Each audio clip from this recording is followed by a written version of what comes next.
The Philadelphia 76ers, 50.5.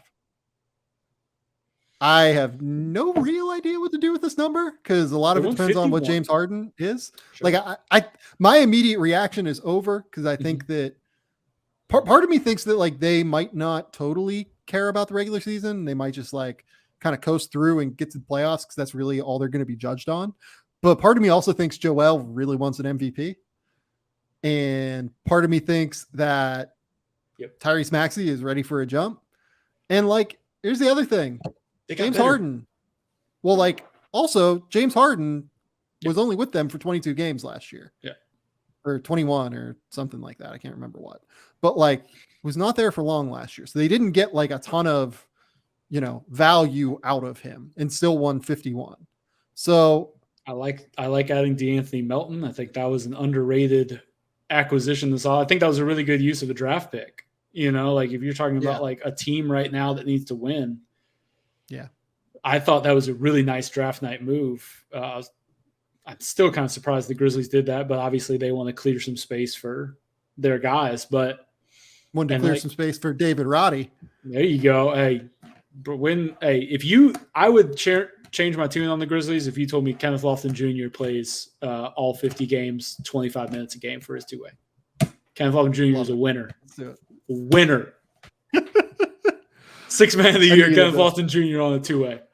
Can't believe I didn't get in that. Anyway, I like the over here because, like what you said, like Joel cares about the regular season. We've talked about that many times on this podcast. Like that matters. Yep. And I think they just got better. Like you had PJ Tucker, you had DeAnthony Melton. Like they just have a better roster than they had last year. Particularly when you factor in they had a roster spot for half the year that was being unused. Yeah, that's true. Ben Simmons is gone. That's very helpful.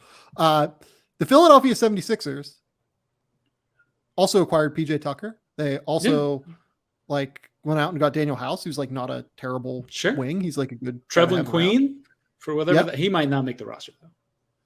He should make the roster, I would think. I think I saw, I don't know. Maybe I thought they had they were at a weird kind of crunch with 16 guys, but I could be wrong. They are, but I would venture that like Bassie and Isaiah Joe go before that's Trevlin Queen will make it. Yeah. But maybe I'm wrong about that. No, I think you're right. No, you're right. That's on. I forgot Bassie was probably the outcome. Nonetheless, though, you're right. This team is much better, and they won 51. They're better. I think this is a solid over. I'm not. This is a weird number. This stinks, doesn't it? What do they know? Is this just them being people are down on James Harden because he was garbage in the playoffs?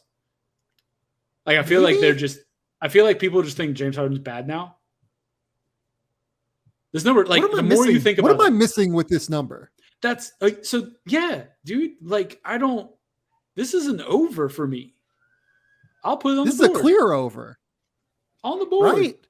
See, we keep putting overs on the board. We have a lot of unders, but we keep putting overs on the board. We lean under. We're optimistic people. That's why. You know what? I've always said that about us.